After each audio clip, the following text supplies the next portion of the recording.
மக்களை வணக்கம். நான் உங்கள் கோடங்கி. எக்ஸிட் போல் தேர்தலுக்கு பிந்தைய கருத்து கணிப்பை இன்றைக்கு வெளியிட்டிருக்கிறார்கள். ஏன்னா இன்னைக்கு ஏன் வெளியிட்டாங்க? தேர்தல் 23 முடிஞ்சிருச்சு.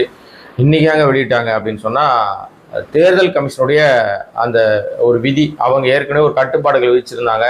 தேர்தலுக்கு பிந்தைய கருத்து கணிப்புகளை உடனடியாக வெளியிடக்கூடாது, எல்லா மாநில தேர்தல் முடிந்த பிறகுதான் தேர்தல் கருத்து கணிப்புகளை வெளியிடணும். ஒரு 5 மாநில தேர்தல் சேர்ந்தாப்பில் நடந்துச்சு. இன்னைக்கு தான் வெஸ்ட் பெங்காலோட தேர்தல் இறுதிக்கட்ட அந்த வாக்குப்பதிவு முடிஞ்ச உடனே 6 மணி வாக்கில் தேர்தல் கணிப்புகளை ஒரு நிறுவனங்களும் வெளியிட்டிருக்காங்க. ஏற்கனவே தேர்தல் நாள்லேருந்து 23ஆம் தேதியில் ஆரம்பித்து இன்றைக்கு மாலை வரை இந்த தேர்தல் கருத்து கணிப்பு வருவதற்கு முன்பாக வரை சோசியல் மீடியா முழுக்க பரவி இருந்த விஷயம் என்னன்னா, முழுக்க தமிழ்நாட்டில் ஆட்சி மாற்றம் ஏற்பட போது, தாவேகா தலைமையில தான் ஆட்சி அமைய போது, விஜய் முதல்வராக மாறிவிட்டார், அமைச்சரவை பட்டியல் வெளியிட்டாச்சு, எங்க தேர்தல் அவங்க பதவியேற்பு விழா பண்ண போறாங்க அப்படின்ற மாதிரி பல விஷயங்களை சோசியல் மீடியால காசு கொடுத்து பயங்கரமா நரேட்டிவ் செட் பண்ணிட்டு இருந்தாங்க தாவேகா தற்குறி கும்பல். இவரும் அதுக்கேற்ற மாதிரி திருச்செந்தூர் கோயில், ஷீரடிக்கோ அங்க இங்கன்னு சுத்திட்டு இருக்காரு இல்லையா. எல்லாருமே அது ரொம்ப சரி, கரெக்டா தான் பண்ணியிருக்காங்க போல இருக்கு அப்படின்னு சொல்லி எல்லாருமே ரொம்ப நம்பி இருந்தாங்க. அந்த அடிப்படையில தான் யாருமே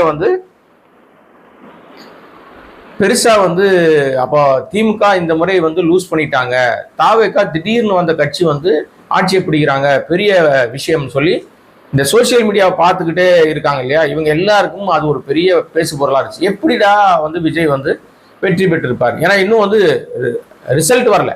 இது எக்ஸிட் போல் கருத்து கணிப்பு தான். நான் பெரும்பாலும் கருத்து கணிப்புல பெருசா நம்புறது இல்லைங்க. ஆனா இந்த கருத்து கணிப்புல ஒரு சேர எல்லாருமே ஒரே மாதிரி பேசுறாங்க, ஒரு சிலரை தவிர. ஒரு 10 கருத்து கணிப்பு வந்திருக்குன்னு வச்சுங்களேன், அதுல 8 பேர் ஒரே மாதிரி பேசுறாங்க.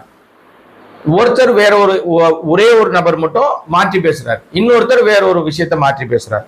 ஆனா 9 பேரும் ஒரு விஷயத்த உறுதியா இருக்காங்க. அதுல என்ன அப்படின்னு சொன்னா, அந்த 10 பேர் வெளியிட்டதுல 9 பேர் தாவேக்காக்கு வாய்ப்பு இல்லைன்ட்டாங்க. டைரக்டா மூஞ்சில் அடிச்சே சொல்லிட்டாங்க. ஒரு சிலர் என்ன பண்றாங்கன்னா, தாவேக்கா 13ல இருந்து 16 இடம் பிடிக்கும் அப்படின்னு ஒருத்தர், 18ல இருந்து 20 இடம் பிடிக்கும்னு ஒருத்தர், சிலர் ஒரே ஒரு இடம் தான் பிடிக்கும்னு ஒருத்தர், தாவேக்காக்கு சிங்கிள் டிஜிட்ல தான் கிடைக்கும்னு ஒருத்தர். இப்படி கருத்து கணிப்புகள், பல கருத்து கணிப்புகள் வந்திருக்கு.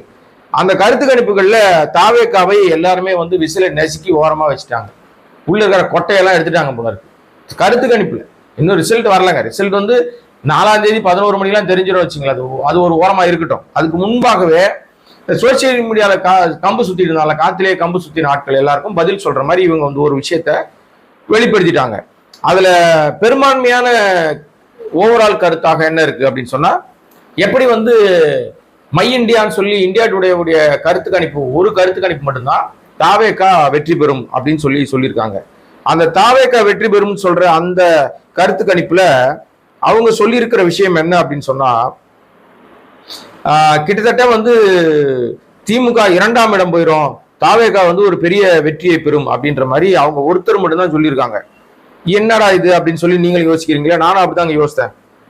என்ன இது புதுசா இருக்கே, இது இந்த ட்ரெண்ட் செக்டார், சரி பார்ப்போம் அடுத்து என்ன வருது அப்படின்னு பார்ப்போம்னு பார்த்தா, அக்னி அப்படின்னு சொல்லி ஒரு நிறுவனம் அவங்க கருத்து கணிப்பை வெளியிட்டு இருக்காங்க. அதுல மொத்தம் 234 இடம், பெரும்பான்மை வேணும்னா 118 இடம் வேணும். அந்த 118 இடத்துல திமுக மீண்டும் ஆட்சியை பிடிக்கும் அப்படின்னு சொல்லிட்டு எக்ஸாக்டா 169 இடங்களை பிடிக்கும் திமுக. அதிமுக 64 இடங்களை தக்க வைத்துக் கொள்ளும். தாவேக்காக்கு ஒரே ஒரு இடம் தான் கிடைக்கும், மற்றவை யாருக்குமே ஒண்ணுமே கிடைக்காது, 0. மொத்தம் 234 தொகுதியில தாவேக்கா ஒரே ஒரு இடம். அந்த ஒரு இடம் யாருக்குன்னு சொல்லல, செங்கோட்டையனா, விஜயா அல்லது வேறு யாராவதா, எதுவுமே சொல்லல. இது அக்னி அப்படின்ற ஒரு நிறுவனம் எடுத்த கருத்து கணிப்பினுடைய சாராம்சம். நான் அந்த கருத்து கணிப்பை நம்புறது இல்லைன்னு சொல்லிட்டேன்ல, ஆனாலும் இவர்கள் இதை வெளியிட்டுக்கிறாங்க. இதுல என்னன்னா, தாவேக்கா முன்னிலை வகிக்கிற ஒரு கருத்து கணிப்பு வந்திருக்கு. ஆக்சிஸ் மை இந்தியா அப்படின்னு சொல்லி ஒரு நிறுவனம், அது இந்தியா டுடேக்கான நிறுவனம். அவங்க என்ன சொல்லியிருக்காங்க அப்படின்னா, 98 இடங்கள்ல இருந்து 120 இடங்கள் வரைக்கும் தாவேக்கா வெற்றி பெறலாம் அப்படின்னு சொல்லிட்டு, திமுக 92ல இருந்து 110 வரைக்கும் வெற்றி பெறலாம், அதிமுக 22ல 32 இடங்களை மட்டுமே வெற்றி பெறலாம் அப்படின்னு சொல்லி அவர்கள் சொல்லியிருக்கிறார்கள். மற்றவர்களுக்கு யாருக்கும் எந்த விதமான வாய்ப்பு இல்லை. அந்த ஆக்சிஸ் மை இந்தியான்ற கம்பெனி இந்த மாதிரி தாவேக்காக்கு சாதகமாக ஒரு கருத்து கணிப்பை வெளியிட்டிருக்கு. இப்போ அணில் குஞ்சுகள்லாம் இந்த ஒரே ஒரு பாட்டை மட்டும் எடுத்துக்கிட்டு கொண்டாடிட்டு இருக்காங்க. ஏன்னா அதுக்கு முன்னாடி வந்த எல்லா கருத்து கணிப்புமே தாவேக்கா அவுட்டு. இப்போ வந்து இன்னொரு இந்தியா டுடே சாணக்கியா அப்படின்னு சொல்லி ஒரு நிறுவனம் அவங்க வெளியிட்டு இருக்காங்க. அவங்க என்ன வெளியிட்டு இருக்காங்கன்னா, திமுக 145ல இருந்து 160 இடங்களை வெற்றி பெறுவதற்கு வாய்ப்பு இருக்கு. அதிமுக 50ல இருந்து 65 இடங்களை வெற்றி பெறலாம். தாவேக்கா 13ல இருந்து 18 இடங்களை வெற்றி பெறலாம்னு சொல்லியிருக்காங்க. பிற கட்சிகள் 5ல இருந்து 8 இடம் அப்படின்னு இவங்க வந்து சொல்லியிருக்கிறாங்க. இதையும் திமுக தான் முன்னிலை வைப்பதாக சொல்லப்பட்டிருக்கு. அதே மாதிரி பாத்தீங்கன்னா இன்னொரு கருத்து கணிப்பு. அது என்ன கருத்து கணிப்பு அப்படின்னா, பீப்புள்ஸ் பல்ஸ் சொல்லிட்டு ஒரு நிறுவனம். அவங்க என்ன, என்டிடிவியோட நிறுவனம் இது. இவங்க என்ன பண்ணிருக்காங்கன்னா, 125 முதல் 145 இடங்களை திமுக வெற்றி பெறும், அதிமுக 65 முதல் 80 இடங்களை வெற்றி பெறும்னு சொல்லியிருக்காங்க. பிளஸ் வந்து தாவேக்கா 18ல இருந்து 24 இடங்களை வெற்றி பெறும் சொல்லியிருக்காங்க. நாம் தமிழருக்கு ஒண்ணுமே இல்லை, 0 கொடுத்துருக்கு நம்ம இந்த என்டிடிவியோட கருத்து கணிப்பு. மற்றவர்களும் ஒண்ணுமே இல்லை, 0ன்னு சொல்லிட்டாங்க. இன்னொரு கருத்து கணிப்பு என்ன சொல்லுது அப்படின்னா, இதுல வந்து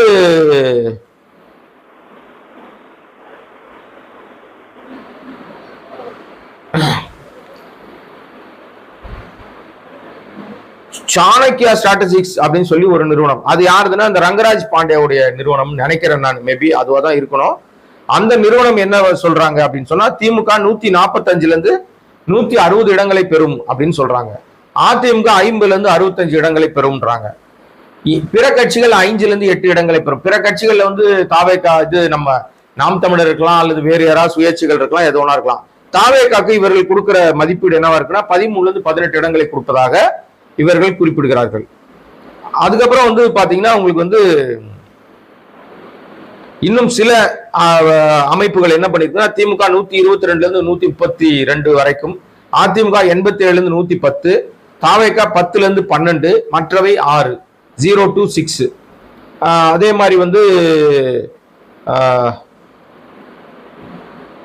அது நான் முன்னாடி சொன்னது மேட்ரிக்ஸ்னு ஒரு நிறுவனம். அப்புறம் பி மாரோ அப்படின்னு சொல்லி ஒரு நிறுவனம். அது திமுக 124ல இருந்து 145 வரைக்கும், அப்புறம் அதிமுக 65 85 வரைக்கும், தாவேக்கா 16ல இருந்து 26 வரைக்கும். இன்னும் பிற கட்சிகள் வந்து அது வந்து நம்ம சீமான் உட்பட எல்லா கட்சிகளும் சேர்ந்து, சின்ன சின்ன குட்டி கட்சிகள்லாம் சேர்ந்து 1ல இருந்து 6 இடங்களை பிடிக்கும் அப்படின்னு சொல்லியிருக்காங்க.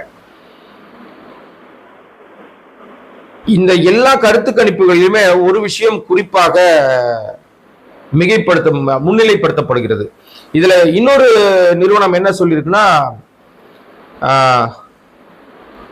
இந்த நிறுவனம் வந்து அதிமுக வெற்றி பெறும், அதாவது 124ல இருந்து 127 இடங்களை அதிமுக வெற்றி பெறும், திமுக 89ல இருந்து 101 இடங்கள் கிடைக்க வாய்ப்பு இருக்கு, டிவிகே 4ல இருந்து 6 இடங்களை பெறலாம், என்டிகே சைபர், அதர்ஸ் சைபர். இது வந்து இன்னொரு நிறுவனம் அதிமுகவுக்கு சாதகமாக ஒரு கருத்து கணிப்பு வந்திருக்கு. எல்லா கருத்து கணிப்புகளிலும் திமுக முன்னிலை வகிக்கிறது. அதே மாதிரி இன்னொரு நிறுவனம் என்ன சொல்லியிருக்காங்கன்னா, திமுக 145ல 155 வரைக்கும், அதிமுக 45ல இருந்து 65 வரைக்கும், டிவிகே 7ல இருந்து 9 வரைக்கும், மற்றவர்களுக்கு ஒண்ணுமே கிடையாது அப்படின்னு சொல்லியிருக்காங்க. இங்க நம்ம கவனிக்க வேண்டிய விஷயம் என்ன அப்படின்னு சொன்னா, எல்லா கருத்து கணிப்புகளிலும் திமுக மீண்டும் ஆட்சியை பிடிப்பது போலவே கருத்து கணிப்புகள் வெளியிடப்பட்டிருக்கிறது. பெருவாரியான மக்கள் வந்து திமுக அரசாங்கத்துக்கு மீண்டும் வாய்ப்பை வழங்கி இருக்கிறார்கள் கருத்து கணிப்பு சொல்லுது. இப்ப நான் முதல்ல சொல்லிட்டு அந்த கருத்து கணிப்பு நம்ப மாட்டேன். நான் 4ஆம் தேதி ஓட்டு எண்ணிக்கை நடந்து ரிசல்ட் வந்தப்பதான் அது எனக்கு உறுதிப்படுத்தப்படும். ஆனால் பெருவாரியான மக்களுடைய எண்ணம் எதுவாக இருக்கிறதுன்றதை நம்ம தொடர்ந்து பிரதிபலிச்சுட்டே இருக்கோம். தாவேக்கா விசில் தான் வருது, யாரை கேட்டாலும் விசில் போட்டாங்கப்பா, யாரை கேட்டாலும் விசில், அங்க கேட்டாலும் விசில், இங்க கேட்டாலும் விசில், ட்ரெஸ் கோடு, வெள்ளை சட்டை காக்கி பேண்ட் போட்டு இந்த மாதிரிலாம் சீன் போட்டு ஓட்டு போட்டாங்கப்பா, தாத்தா வந்து பேரனுக்காக பேத்திக்காக ஓட்டு போட்டாருப்பா, பாட்டி பேரனுக்காக பேத்திக்காக ஓட்டு போட்டாங்க, பிள்ளைகளுக்காக அப்பா அம்மா ஓட்டு போட்டாங்க, இப்படின்னு ஒரு பெரிய நரேட்டிவை செட் பண்ணி தமிழ்நாடே திரண்டு போய் விஜய்க்கு குத்துன்னு குத்தி அந்த மிஷின்ல இருக்கிற விசில் சின்னத்தோட பட்டனே உடஞ்சு போச்சுன்னு உருட்டி எடுத்தானுங்க பல பேர். ஏப்பா உங்க உருட்டெல்லாம் முடிஞ்சு போச்சு ராஜா, இது ஒன்னும் செல்ஃப் எடுக்கலப்பா அப்படின்ற மாதிரி இன்றைக்கு வந்திருக்கிற கருத்து கணிப்புகள் அவர்களுக்கு முகத்தில் கரி பூசுகிற போல இருக்கிறது. நான் சொல்லலைங்க, கருத்து கணிப்புகள் சொல்லுது. இப்ப இந்த கருத்து கணிப்பை நம்புறது இல்லைன்னு சொல்லிட்டு நீங்க கருத்து கணிப்பு புடிச்சு தொங்குறீங்களேன்னு என்ன ஒரு கேள்வி கேட்கலாம் நீங்க. நான் இந்த கருத்து கணிப்புல புடிச்சு தொங்கவே இல்லை. சொன்ன கருத்து கணிப்பு உங்ககிட்ட கொண்டாந்து விட்டுருக்கேன். இன்னொரு விஷயம், இந்த கருத்து கணிப்புகள்ல எத்தனை சதவீதம் உண்மையாக இருக்கிறது இல்லை என்பதை தாண்டி ஒட்டுமொத்தமா எல்லா அமைப்புகளையும் திமுக விலை கொடுத்து வாங்குவதற்கு வாய்ப்பு இருக்கா? நீங்களே யோசிச்சு பாருங்க.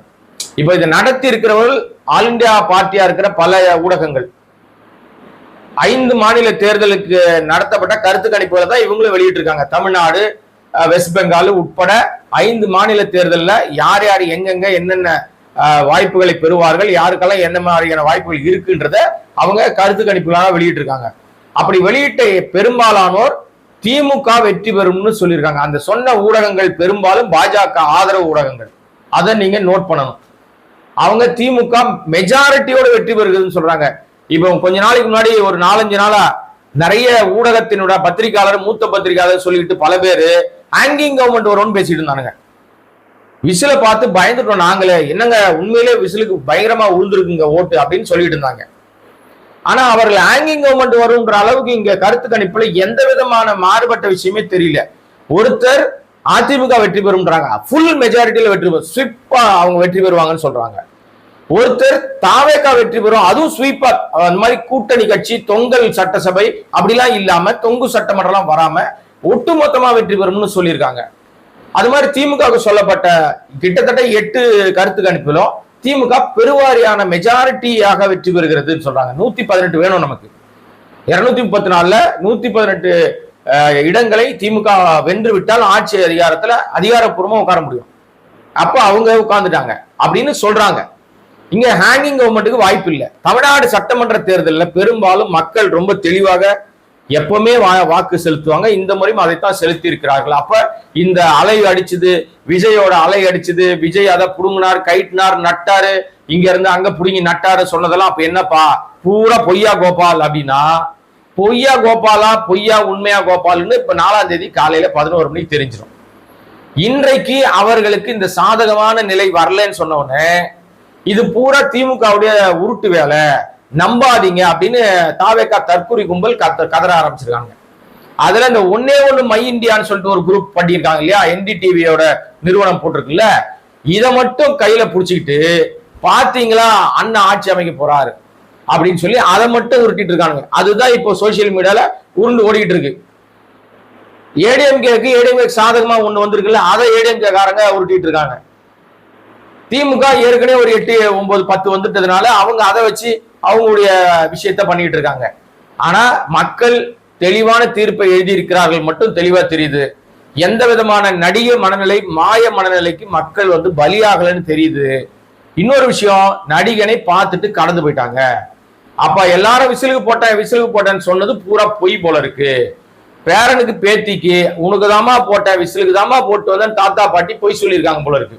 அப்பா அம்மா பிள்ளைங்க கிட்ட பொய் சொல்லிட்டாங்க போல இருக்கு. அவங்களுக்கு ஆட்சி நிர்வாகத்தை யாரு கொடுக்கணும், நடிகனை வேடிக்கை பார்க்கணும்ன்றது தெளிவா தெரியுது போல இருக்கு.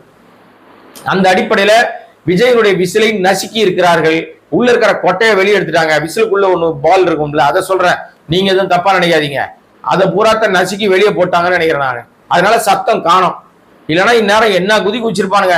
எக்ஸிட் போல்ல மட்டும் தாவேகா ஆட்சியை பிடிக்கிறதுன்னு மட்டும் சொல்லி இருந்தாங்கன்னா இந்நேரம் இணையம் முழுக்க எல்லார் காதலையும் விசில ஊதிருப்பானுங்க. தூங்குறவங்க எழுப்பி விசில ஊதி சாவடிச்சிருப்பானுங்க. நல்ல வேளை அப்படி அந்த சம்பவம் நடக்கல. இதே நிலை அப்படியே நீடிக்குது. 4ஆம் தேதி வரப்போது ரிசல்ட், அப்ப பார்க்க போறோம். ஆகவே மக்களே, தெளிவான முடிவை தமிழ்நாட்டு மக்கள் எழுதியிருக்கிறார்கள் என்று மட்டும் இந்த எக்ஸிட் போல் மூலமாக நமக்கு தெரிய வருது. பொறுத்திருப்போம். ஏன்னா இவர் கோயில் கோயிலா போறாரு, பரிகாரம் தேடிட்டு இருக்காரு. 41 பேரை கொண்டு இருக்காரு இல்லையா, அந்த பரிகாரம் தேடுறாரு. அப்புறம் இப்ப சீரடி போயிருக்காரு. ஒரு ஊடகத்துல பார்த்தேன், அது சும்மா துபாகுருவா அப்படின்னு நினைச்சேன் நான், யாரோ ஃபேக்கா போட்டாங்க போல நினைச்சேன். ஆனா விசாரிச்சு பார்த்தா உண்மைன்றாங்க. மெக்கா போறாராம். என்னங்க இது? இவர் மெக்கா இல்ல, எந்த புனித தலத்துக்கு போனாலும் விஜயனுடைய அயோக்கியத்தனத்துக்கு தீர்வே கிடைக்காது. பண்ண பாவம் கொஞ்சம் நஞ்சம் இல்லை. நல்ல குடும்ப பெண்ணாக இருந்த, குடும்ப தலைவியாக இருந்த, 2 பிள்ளைகளையும் உன்னையும் நல்லா பார்த்துக்கிட்டு இருந்த உன் மனைவியை என்னைக்கு வீட்டை விட்டு விரட்டி விட்டியோ அன்னைக்கே உனக்கு நாசமா போறதுக்கு நேரம் ஸ்டார்ட் ஆயிடுச்சு. நடிகை பின்னாடி என்னைக்கு போனியோ அன்னைக்கே நாசமா போயிட்ட நீ. என் குடும்பம் உருப்படாம போச்சு. அதுக்கப்புறம் 41 பேரை நசுக்கி கொன்ன. அதோட சேர்ந்து 54 பேர் உன்னால செத்து போயிருக்கான். இன்னைக்கு ஒரு வீடியோ பார்த்தேன், ஒரு பையன் வந்து கால் ஏறி கால் உடஞ்சி போய் அவனுக்கு உதவி கேட்டு கதறிட்டு இருக்கான். உன்னை பார்க்க வந்து கிட்டத்தட்ட நூற்றுக்கணக்கான மக்கள் இடுப்பெலும்பு உடஞ்சி போய் மண்டை உடஞ்சி போய் கை கால் உடஞ்சி வீட்டுக்குள்ள படுத்து கிடக்குறானுங்க. ஆனால் விஜய் கோயில் கோயிலா சுத்தி திரிகிறார். அப்புறம் 4ஆம் தேதி பிறந்த நாள் பார்ட்டி கொண்டாட ஏதோ வெளிநாட்டுக்கு ஓடி போயிடுவார். இன்னைக்கே ரெடி ஆயிடுவார். ஏன்னா இன்னைக்கு எக்ஸிட் போல் தெரிஞ்ச உடனே அவன் எங்க டிக்கெட் போடுறான்னு தெரியாது. இந்த நான் செல்லமா சொல்லுவேன், ஆல்ரெடி எருமை அது டேராடூனு உத்தரகாண்ட் அந்த மாதிரி எங்கேயாவது ஒரு பக்கம் அந்த ஓடி போயிடும், இங்க இருக்காது. பார்த்துக்கலாம் 4ஆம் தேதி என்ன நடக்குது அப்படின்றத. இந்த வீடியோவை சப்ஸ்கிரைப் பண்ணாம பார்த்துட்டு இருக்க அன்பு நண்பர்கள் சப்ஸ்கிரைப் பண்ணீங்கன்னா இன்னும் பல்வேறு விஷயங்கள் புது புது தகவல்கள் பேசுவதற்கு வாய்ப்பாக அமையும். நன்றி, வணக்கம்.